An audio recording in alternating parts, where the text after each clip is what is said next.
comfortable there, make sure the microphone is aimed at your chin, and then make sure the light is on the base. Mm-hmm. Okay? Ms. Sorgan? Would you please state your name for the record? My name's Connie Uland, And would you please spell your last name? Ulland. Connie, where do you live? I live in Georgetown, Texas, Where'd you live originally? in Minot. You had a brother, is that right? Yes, And what was your brother's name? Marty and L. Is Marty your younger or older brother? He's younger. Now, you're aware that Marty died January 1st, 2009, correct? Yes. Okay. And what were the circumstances of Marty's death? He committed suicide in the garage. Had you been close with your brother? Well, we were 7 years apart, so he was always at family holidays or any get-togethers, and so you know, we were. He lived a different lifestyle than me. Okay. Did you speak with each other frequently? Yeah. Did you have other family that lived near Minot around the time of Marty's death? My mom, Okay. And she lived near Minot? she lived in Minot. Okay. At the time Marty died? No, she had moved to New Rockford at that time, so she was like the last remaining relative in Minot. When did your mom move to New Rockford? In March of 2008. How far from Minot is New Rockford? About 2 hours driving. Where were you living at the time that Marty died? I was living in Rochester, Minnesota. And how far from Minot is that? That is full day drive, 10, 12 hours. And you said your mom was the last of the family that was living in Minot. Is that right? Of the immediate family, yes. Can you tell us a little bit about what was going on in Marty's life in 2009 or late 2008, early 2009? I really didn't know a whole lot. The thing that I knew was that Laura and Marty were having relationship problems, and it kind of came out when we were planning Marty's funeral, because when Laura came to the funeral home, she had this guy with her, and they just said it was like for support. And so then when the funeral was, he came again with her to the funeral.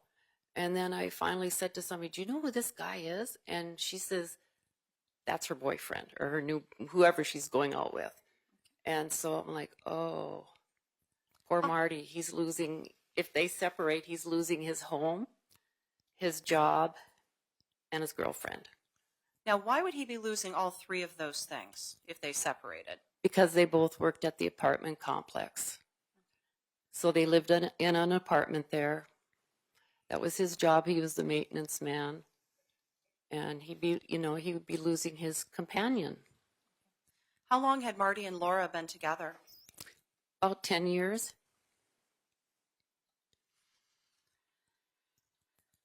Did you know Vern Olson? Yes. And how'd you know Vern? He lived in our neighborhood, and Marty and Vern were lifelong friends. How long had Laura and Marty lived together? I can't answer that. They'd been together for 10 years, I think you said? Yes. Did they live together most of the time or only part of it? I would say, I'd say half of it, maybe. Okay. What were holidays like in your family? They were fun. Family got together. We had a nice time. Marty loved to cook, and so he had this big, I don't know what you call it, that you could barbecue in and whatever. And if he had the chance to cook for everybody, he was happy. Were holidays important to Marty? Yeah, he was always there. He did a great job of buying gifts. That's what's amazed me, because it's like, man, I don't do that job like that. And he's just went out and got great gifts for everybody. Did your family get together in 2008 for the holidays? No, because we were all scattered. There was just, at that point then, my mom would have been in New Rockford, I was in Rochester, Minnesota, and I had one sister up in Dallas and one in Seattle. And then my other brother, too, my youngest brother, was up in Dallas at the time also.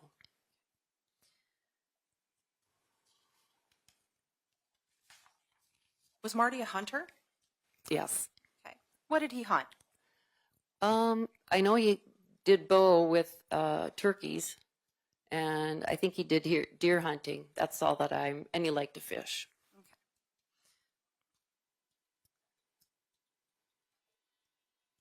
What do you know about Marty and alcohol? He used alcohol.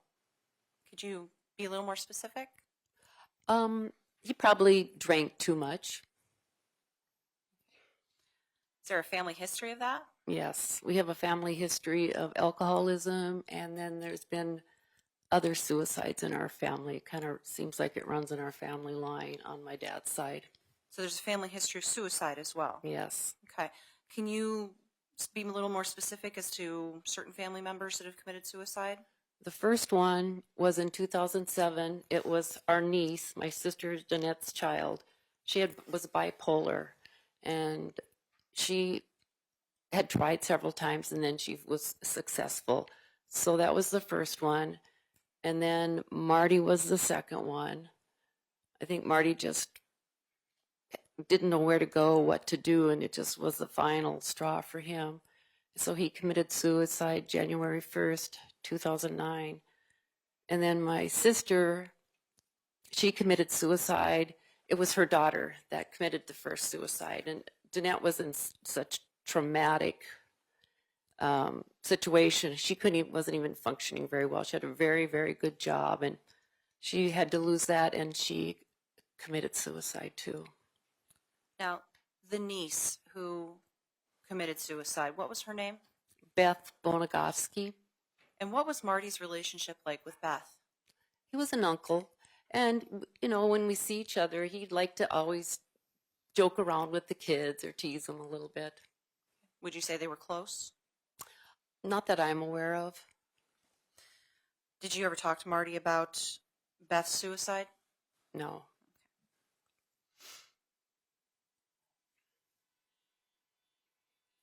How long before Marty committed suicide did Beth die? Well, the first suicide with Beth was 2007, and then he was 2009. So 2 years apart, about, give or take. And then Danette was in 2011. So it's every odd year for those 3 year time periods. Was Marty concerned about losing his job? I would think so. I mean, he was losing his everything. His home, his girlfriend, and his place where he's living. He was losing everything. Okay. Did Marty have any lines up for a new job? I'm not aware.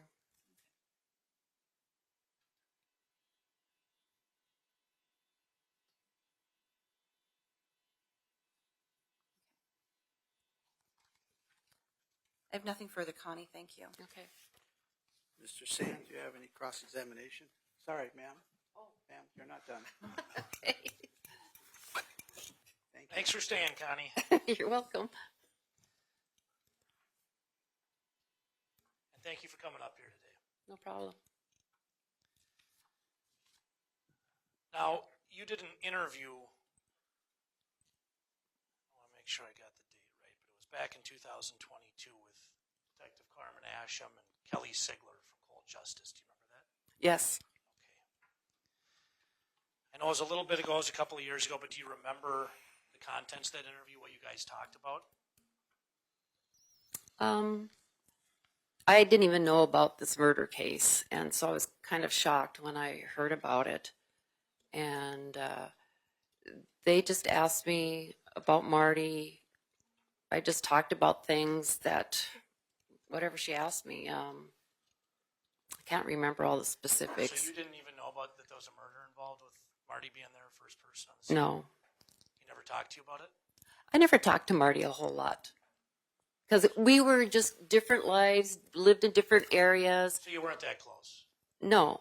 I was going to nursing school at the time, and then so I spent my time studying so I could get done with college because I graduated from Minda State University when I was 50. So I was like, go to college, get out. So I spent a lot of time studying. I kind of lost my social life. I hear you. So you didn't talk to Marty very much? Not very much. Do you recall in that interview telling Detective Asham that he was in jail for doing some drug deal or something like that? I remember that. He was quite young at the time. Okay. And I'm not trying to drag your brother through the mud. You understand that, right? Mm-hmm. But this is your interview, and I want to make sure we got it right. Okay. So on direct, you had told the state's attorney about his alcoholism issues. He was never diagnosed, but I would tend to lead with our family genetics that he would be considered an alcoholic. And according to your conversation with Cold Justice and Detective Asham, he had some drug dealing issues. Only when he was young. Okay. Another thing, too, about... You know, if I could, I just want to make sure you're answering the questions. Okay, that's fine. I'm not allowed to have you go on narrative, but I appreciate it. Thank you, Connie. Do you recall talking to Kelly Siegler at the end of the call from Cold Justice? Yes. Remember her asking you if they could use you in their documentary they were doing? Yes.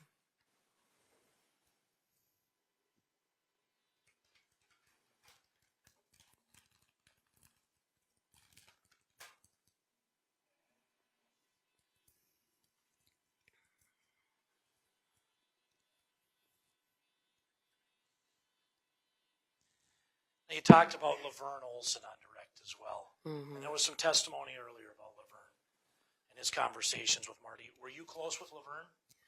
I just always knew he grew up in the neighborhood where we lived, and they were just friends from young on. And I think that was probably his best friend. Okay. And he confided a lot in Vern. If he was going to tell somebody something, it was Vern, it sounds like. Huh? Yes. Okay. Yeah. If he had something heavy on his heart, he was going to tell Vern. I think so. Okay. Thank you. I don't mean to discount your relationship with him, but you had said you guys weren't very close anymore. No, not really. He hadn't even told you that a girl was murdered in the apartment building he worked at. He was No. the first on the scene. No.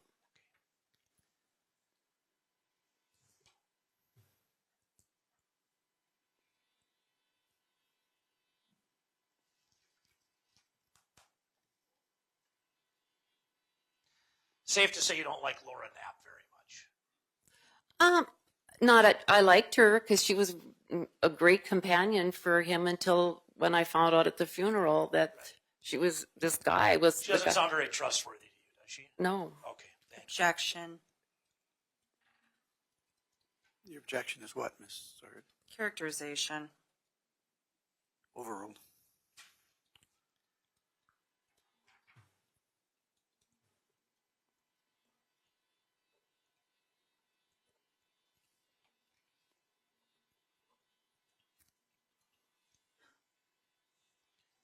Do you recall Kelly Siegler in the conversation? Barely. I'm sorry, I'm going to follow up. I'm going too slow for you.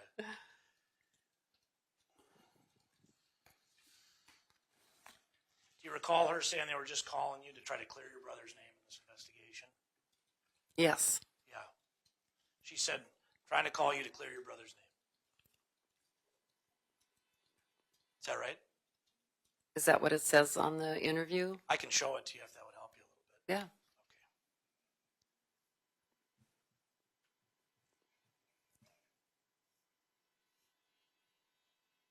Okay. So this is page 10 of the interview. This is the question. This is you. If you guys can put those two.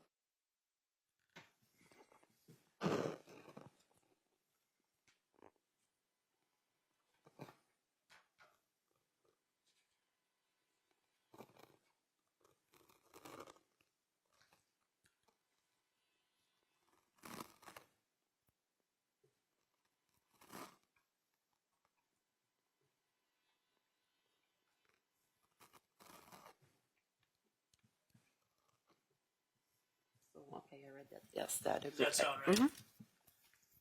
Trying to clear your brother out of this investigation. that an answer, ma'am? Yes. Sorry. The mic's got to hear it. That's the important thing.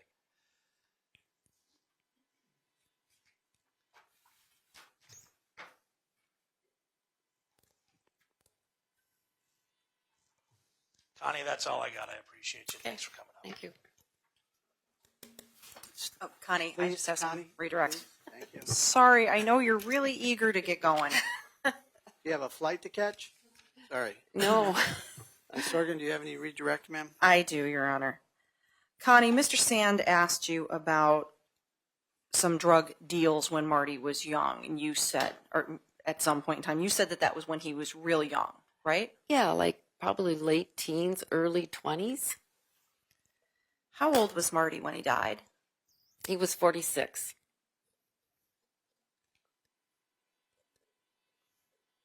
And then you also started saying something that you wanted to add, but you were cut off. What did you want to add? What was I saying right before You that? you had been talking about that he being engaged in drug deals when he was quite young, or drug deal when he was quite young.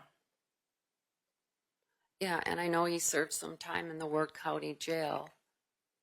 And he never dealt in drugs. And I mean, it was a big lesson learned for him. And so he never repeated it. Okay. And it was just that incident when he was from the drug thing. Is that when he went to jail? Mm-hmm. Okay. Nothing since then? No.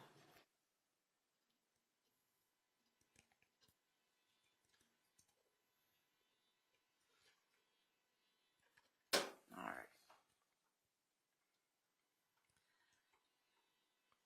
You and your family always got along real well with Laura, didn't you? Yeah, she called my mom, and she was nice. She was great in Marty's life.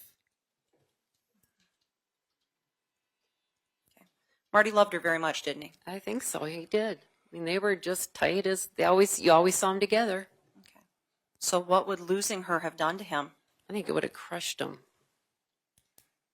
I have nothing further. Mr. Sand, anything else? Sorry, Connie. Yeah, just one thing. The state was just asking you about what you know about his drug past and him being in jail. You had said when you were testifying with me that you didn't keep in very close contact with Marty as he got older. Isn't that correct? Yeah, I was busy raising my kids and activities, and So we were on different paths at our age. right. So you knew about his drug dealing issues and drugs when he was younger, but as he got older, you don't know everything that was going on in his life. Isn't that fair Oh, to say? no. Okay, that's all I got, Your Honor. Thank you. Ms. Sorgan, anything else? No, Your Honor. Is she here by subpoena? Yes, she is. Is she excused? Yes, she is. Mr. Sand, any objections? No objections. All right, thank you, ma'am. Now you may come and go as you please. Thank you.